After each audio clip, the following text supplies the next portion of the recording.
Namaste to all our viewers in Bharat and outside of Bharat. Welcome to yet another episode of the show Reflections with Vardhan Dharkar, presented by Kala, crazy about literature and arts in association with Let's Talk.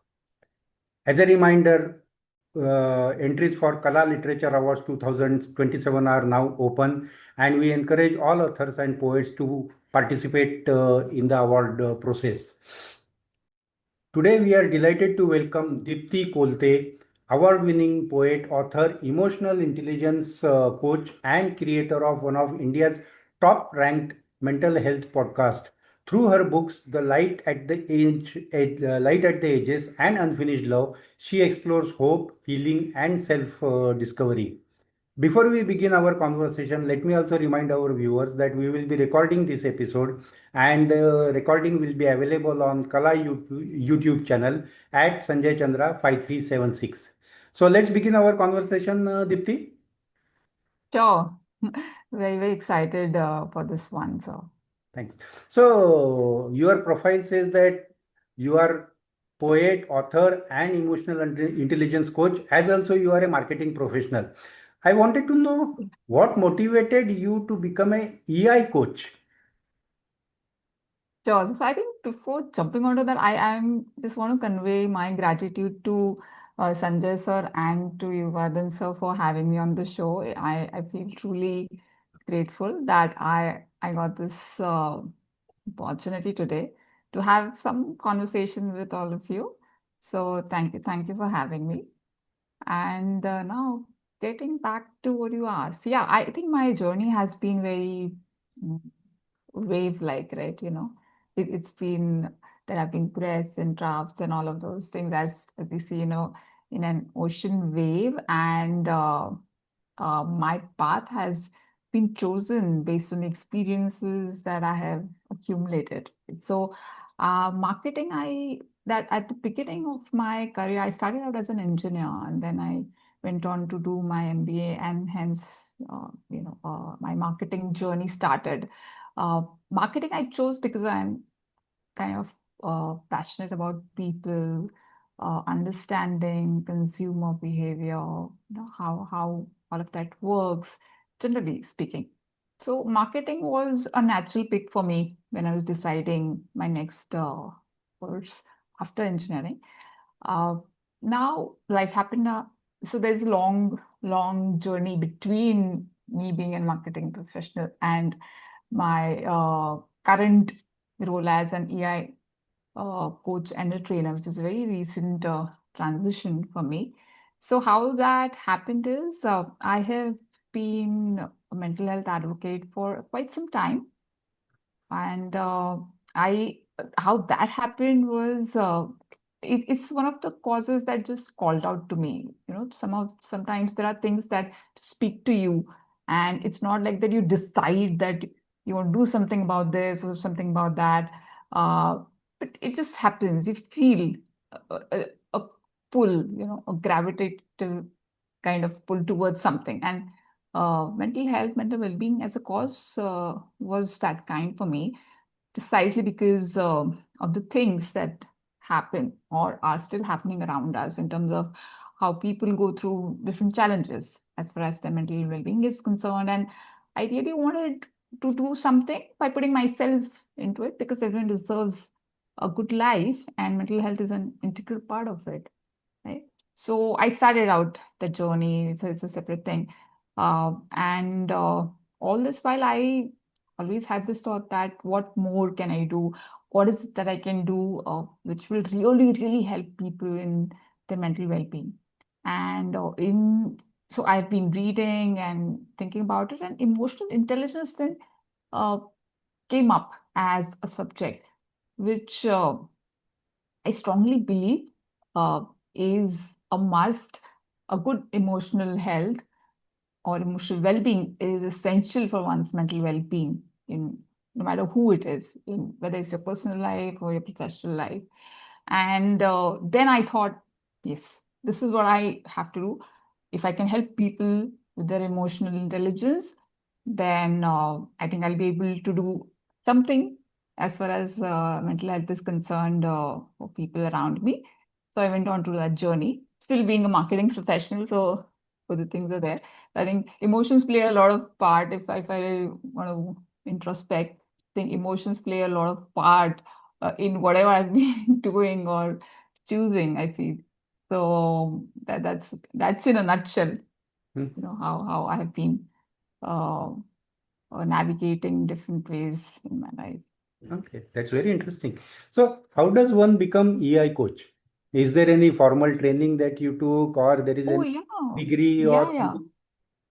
Yeah, so I got certified. I got certified as an EI trainer and coach through a very well-known institute, Hmm. right, run by very, what do you say, accomplished people in the EI domain and the related domain. So I got certified by attending the training, completing the training, doing the tests, etc., all of those things. So that is the part. But then, why should you consider being an EI trainer and coach, right? If you ask me that, or I just want to add on to that because not it's not just about getting certified, right? When you get certified, you understand the nuances, of course, and the nitty-gritties of it, maybe or the science behind it, what is the structure, the practical elements of it.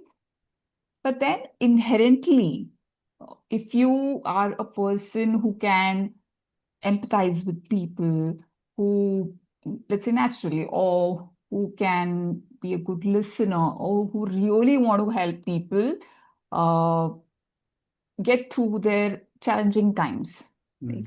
Now, help is a very umbrella kind of word. I like to use the word empower rather than help, right? Because we help generally, right, in so many ways. So I feel it's not just about helping, but according to me, and that's how I looked at it, like if you can empower people, because then that gives them a lot of independence.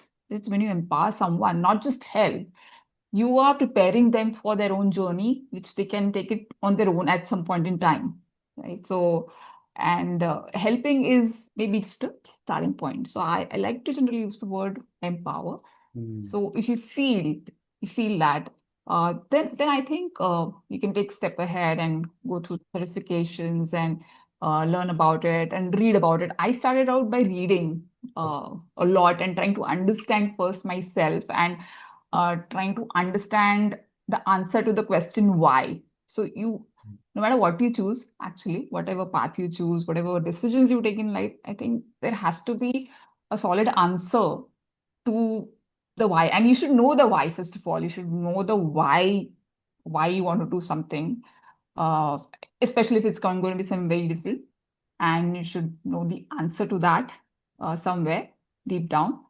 And then the how and what things, answers to those will come up, I feel. So, yeah, that's how I went about it actually. After getting answers to myself, but Mm. by reading and, let's say, trying to understand and researching, then the certification and training part came in as a last step for me. Okay, that's very interesting. And I think the point that you made about understanding why, I think that is very critical no matter what you are doing. In every walk of Yes. life, I think that is the Yeah. most important aspect. And that will give Yes. you clarity in terms of what you will achieve. So, Yes. once you became the EI coach, how did the idea of being a podcaster come to you and how did you go about that? Yeah, I think I became a podcaster much before that.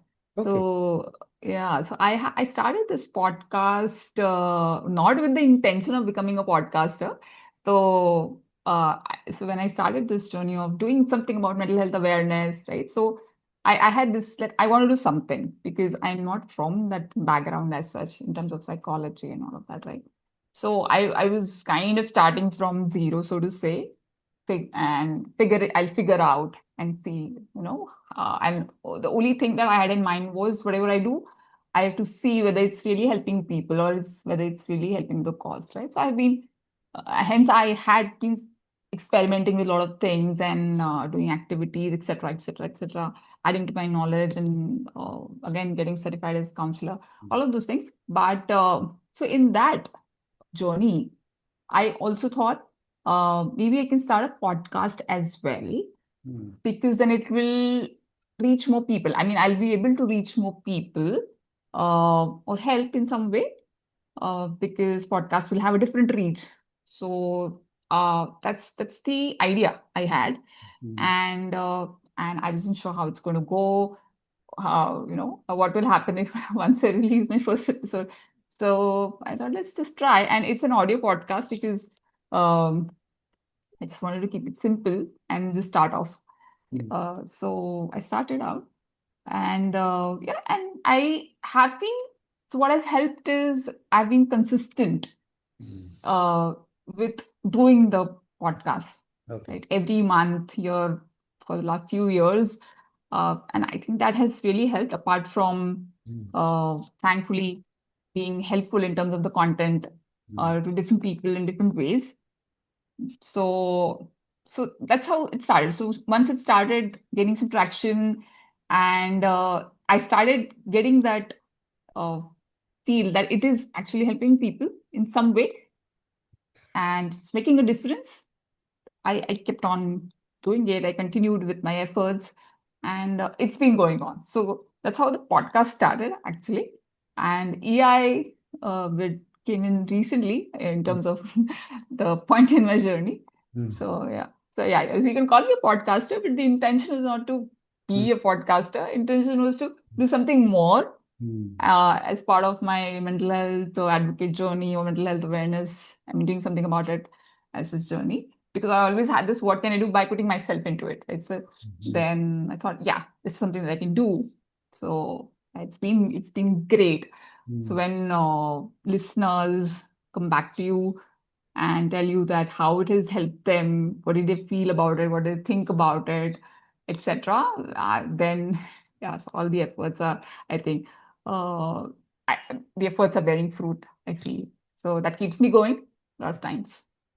Very That's interesting all. and very impressive. I must compliment you for both these initiatives that you have taken. So, Thank you so in much. this journey of yours, what was the most satisfying moment that you had? Yeah, a lot of them actually. So my journey as a poet, as an author, or let's say podcaster, you can say, or a trainer and coach, or even a marketing professional, there's been just a lot of roles, right? So, but the single point I would say the single thing that has always made a difference to me and has made me feel good is when I felt that I'm making a difference in some way through my work. Now, that work has been different in different ways, right? So, as a marketing professional, obviously on the job, you do things. Mm, And then, as poet and as an author, right? If the book or the writings or my words, if they've made any kind of a difference, right? Or as just as a person, maybe keeping aside these roles, just mm, as a person. And these are the roles. I mean, these are things you do. Some things are changing, some things are not. In terms of the work you do, etc. But then, as a person, if I look at it as a person, uh, if I've been able to do something which has made a difference in a positive way, mm, or it has given hope in mm, some way, mm, a little bit at least, to mm, someone at some point in time. I think those are the moments that I always cherish, and they've kept me going and they've made me feel good about myself as well. mm, But yeah, and hence I think it reflects in the work also mm, that I've been doing or trying to do as such, or want to do again. But yeah, I think let's keep those aside because don't those things don't define you. But as a person, just trash everything else. And if you look at it as a person, those are the moments, mm, whether or not, let's say I'm a poet or an author or a podcaster or I do this or not, mm, as a person. I think if I look back, I think those are the ones where I have been able to give mm. some kind of hope, little bit at least, to someone. So yeah, that is. Okay. Now, I'm very sure that you have made a difference, and what you said is absolutely correct. Is that if you are able to make a difference, if somebody gets help through you, I think that is the most satisfying moment. So, before we move to the next topic, I just wanted to ask you one quick question. is that do you think that today these challenges in this area of mental health are much more serious than what they were, let's say, 20 years back? No, I wouldn't compare actually. Uh, but yes, it's not decreasing the challenges. They are not decreasing. Maybe you're getting newer challenges Okay. because the world is moving in different directions Mm. as compared to, let's say, a decade back, right? So some things have changed in terms of the awareness, etc. But anyways, coming back to your question, whether they've become more serious, I think uh, they they have been mental health challenges have always been very serious. It depends on how you're looking at it actually, or challenging. Instead of the word serious, I'll use the word challenging. But it's growing and it's manifesting in very different ways. For example, now we have challenges because of mobile phone addiction, right, which was non-existent Yeah. some like lot many years back. We have challenges due to overuse of social media, etc., which was not there before. So these are the new, right? But like the condition, right, or the issues, or the what do you say? Uh, Everyone understands about stress and anxiety, right? Those were there earlier also. Maybe the triggers were different, the causes were different, the support system was different, the treatments or the help that one could get was different. Right now, that scenario is also changing. Right? So there's good and bad both. Both have been evolving, I would say. So yeah, Okay. Okay. that. Okay. So, coming to the next topic, today is the world or age and time of Gen Z.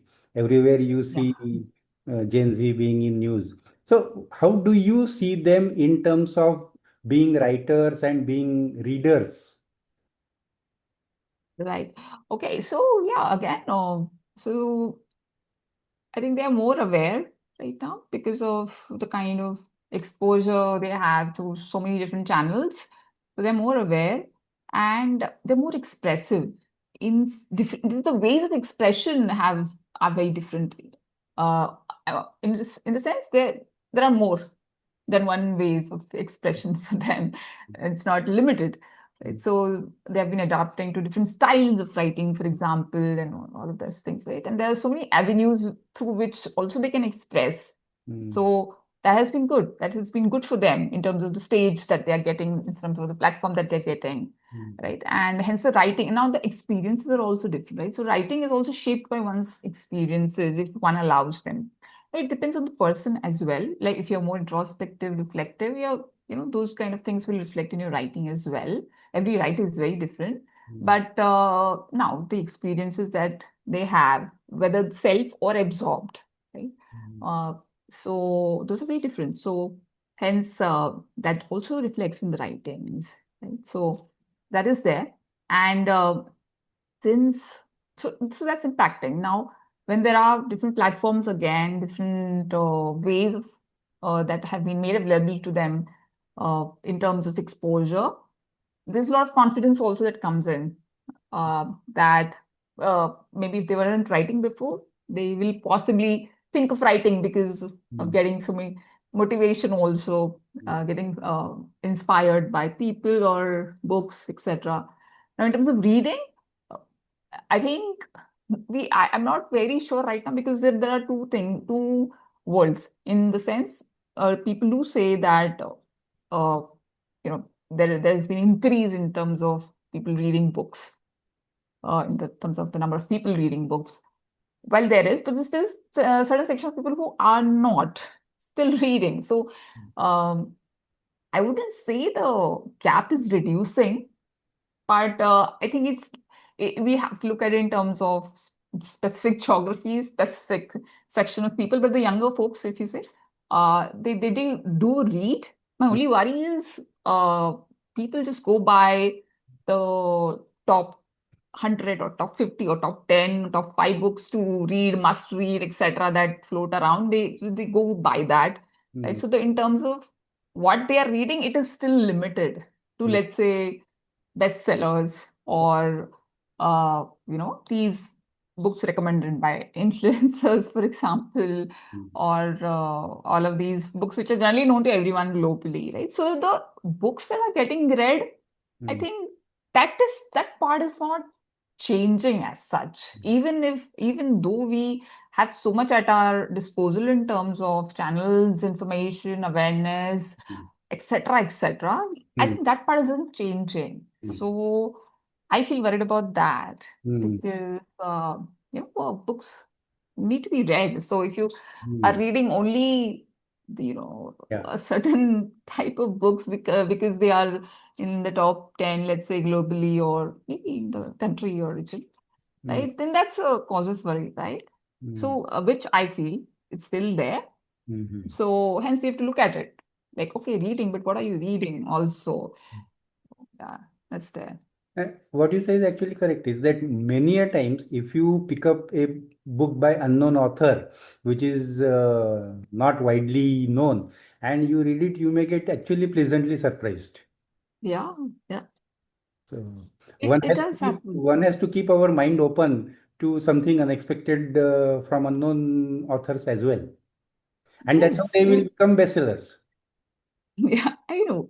I think bestseller is a vanity thing Mm, in terms of vanity metric or vanity thing. What is a bestseller? So, I mean, your audience, you have to be sure who is your audience, who do you mm, really want mm, your books to reach, mm, mm, where do you want your books to reach, who do you want to be read, etc. You mm, don't really, I think, vying for a bestseller, I mean, it feels good, obviously, right? mm, But that shouldn't be the motive, I feel. That shouldn't be the driving mm, factor mm, because you can, I mean, books, so barring a few books, a bestseller can be there for a day or a few hours or maybe a week or a month. What happens after that, right? So you want your book to be read anyways after that, right? So mm, I feel that shouldn't be the goal. It happens, awesome, nothing like it, but it shouldn't be the goal because I feel that's a little misleading also sometimes. So but I generally believe that a book finds its reader. So whether or not it's a bestseller or not. So there's something that you'll find in the book, mm, and I feel that happens because mm, when I have met my readers different ways, I felt okay, yeah, this book found you, kind of thing. I get that feeling. So, yeah, I think that's the thing. So you use the word open-mindedness, right? So yeah, if you're open-minded, yeah, it'll happen. It'll happen. absolutely. So today people say that span of attention is decreasing, and people Yeah. don't want to spend too much of time. Even WhatsApp posts, if they are big enough, people skip them. So do you think that future is in Yeah. short stories and mini stories, but not in the big novels? No, I wouldn't say that. I think if it's a good story, and if it's long, it's a big novel, still it finds its readers. But no, attention span reducing is a fact. Okay, but I think it doesn't really correlate to someone who anyways Mm, loves books, mm, or who reads.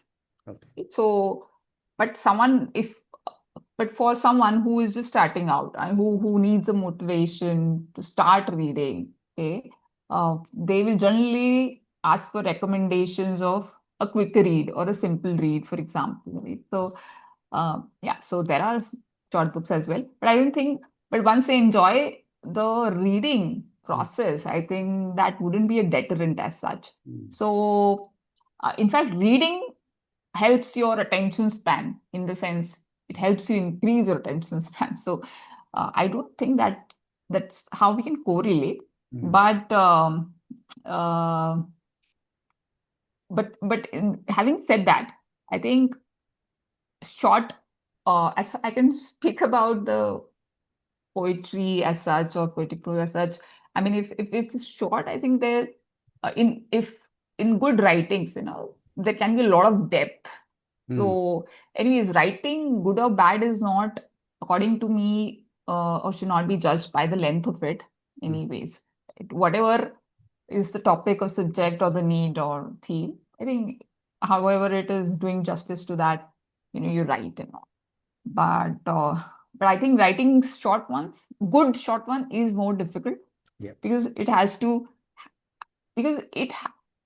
have that in a very short, what do you say, number of words. You need to capture the attention or convey your point or whatever you decided on, whatever has been your goal.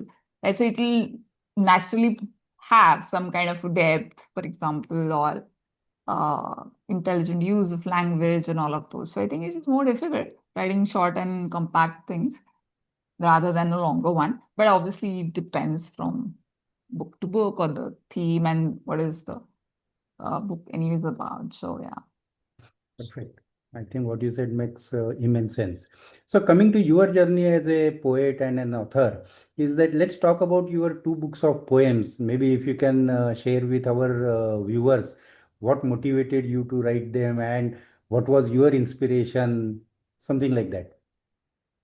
Oh yeah, of course. So I've written published three books so far. Uh, so the Cheer collection was my debut book. It was a short chapbook kind of a thing for of poems, as the name suggests, just cheerful poems. The second book, The Light at the Edges, it's can I show my book? I Yeah, keep please. reading. So this is my book, The Light at the Edges.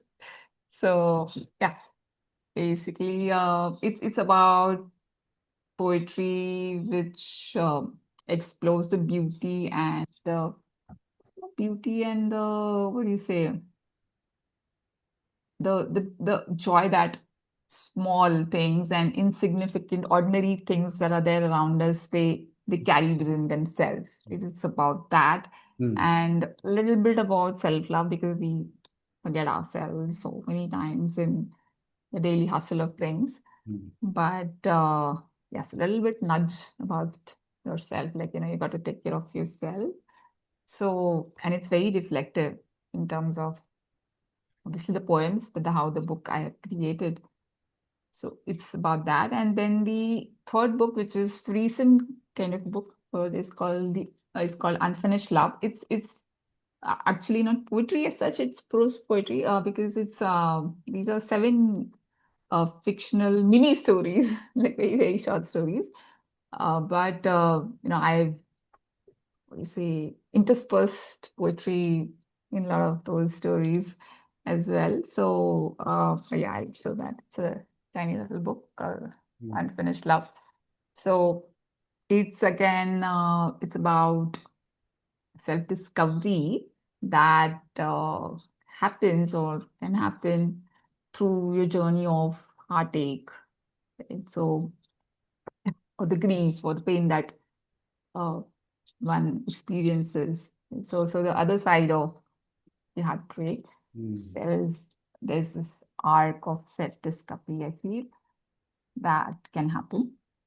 So uh, these are stories, and these are very different. The writing style is very different in this. I've not written it in a very narrative style, Hmm. or it doesn't have, or the stories don't have a plot as such Hmm. revolving around Hmm. specific character or something. These stories are to be felt, so they're very different in that ways. And so why I've written these books? So so when I published my first book, when I had no intention of publishing, but Hmm. it happened because uh, people suggested that I do, and for a lot of reasons, and I said okay, and it got good response, in the sense people liked what I read. That was like the first time I was putting my writing out there as such. Otherwise, I used to just write it in my diary or something, never published anywhere as such. But so people loved it, and then I said, okay, I should go on, because poetry has so much power in it, right? So, but then I wanted to do it with some kind of purpose this time for my next book, Hmm. and I wanted to convey hope, that there is hope Hmm. and so much joy, small joys in things around us, because we always want that. And how do we get Hmm. those, right? it's just there. It's there around us, and in the simple things. So thought, and everyone's so busy, right? And all of those things. I thought they need to be reminded and nudged Mm, that there is these things. So I thought, let me write, and around that theme, and so the light at the edges, right? So the title yeah. essentially is that, and I wanted to create a book in a way that, such a way that anyone and everyone should be able to connect with it, because poetry is very powerful, but then it's not really widely read as such in terms of the genre. So mm, I wanted to hence create a book which will connect with anyone and everyone, whether novice or someone who anyways enjoys poetry, all kind. Mm, So it's I so that was a thought. And since my poetry in the book is sort of simple but yet profound mm, that ways. There's a lot of depth, and it's rooted in such regular experiences or things that all of us experience, that anyone and everyone has been able to connect with it based on the feedback also that I got. mm, So, and across ages. Uh, so I was very excited to, understand that, to know that when like children as young as in the teens and early teens, and then seniors as well, across everyone kind of enjoyed it and found something or the other for themselves. And the third book, Unfinished Love, why again I created that is because, yeah, heartbreak is obviously it's painful, and there's grief, and yeah, heartbreak can never be as such pleasant, right? So naturally those emotions are going to be there. But then what's on the other side of it? So which is, so the other side is there, which is a good one. mm, So I wanted people to kind of give it a chance and see. So mm. I thought I'll do it in a story way, Okay. short ones, because my aim was to just nudge them, like, okay, knock, knock, let's see, make them aware, and then they go on to their own journey then Okay. after that. So hence these short stories, just to make them, you Okay. know, aware. So that's the thing, because love is a beautiful emotion as such, and everyone experiences it in so many different ways. But it also calls that pain and challenging times. So how do we navigate those? So yeah, well, I thought let me do that. So again, a little bit of hope Yeah. through the books that I wanted to convey. That was the intention. So we are actually running out of time, but maybe if you can just Oh, recite okay. one poem for our viewers.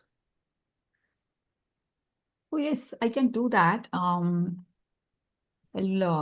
read from the light at the edges. I think since we've been talking about emotions, right? So I'll pick something which really talks about emotions. So I have it in mind. Yeah, I think I'll read this. It's called A Good Night's Sleep. Okay. It's on page 113 in case you have the book, 113. So, because I feel, yeah, we've been talking about a little bit about emotions and etc. So I think this one kind of touches that. So yeah, I'll read. It's Hmm. called A Good Night's Sleep. Behind the rose-colored specs, the world appears rosy, but the eyes behind them know also the thorns, so rosy. A hard day, a harsh word, pressures and regrets, rejections and long nights. Sleepless they start to get. Is it anger you feel or hurt? Are you impatient or annoyed? Are you sad or lonely? Unappreciated, filling up a void? Sweet wins and gifts, meeting with pals. Heard your fave song? Or climbed a mountain still? Is it joy you feel? Are you proud or content? Are you elated or hopeful? Just thankful or exuberant? A change, a loss, a rainy day, a lonely dinner. a test, a decision, a breakup, and spilled water? Is it grief you feel? Are you afraid or stressed? Are you anxious or worried? Feeling low or depressed? All emotions are yours, to be embraced and not shut, to be felt for what they are, to be recognized and not shunned. For that's when you know what to heal and what to keep. And that's how you get a good night's sleep. One. Thank you. So, Beautiful. embracing all Beautiful. emotions. Really beautiful. And thank you so much for reciting it for our viewers. So that brings us to end of today's episode. That was Deepti for all of us sharing her journey as poet, as an author, as a emotional intelligence coach and a marketing professional. That was a fantastic insight that she provided in each of these aspects. With that, we come to end of today's episode. As I mentioned earlier, the episode is being recorded and it will be available on Kala YouTube channel at Sanjay Chandra 5376. And a quick reminder that entries for Kala Literature Awards are now open and we invite authors to participate. Thank you so much everyone for joining this episode and have a great evening and enjoy the weekend, the balanced weekend. Thank you. Thank Thank you. you so much. Thank you. Thanks.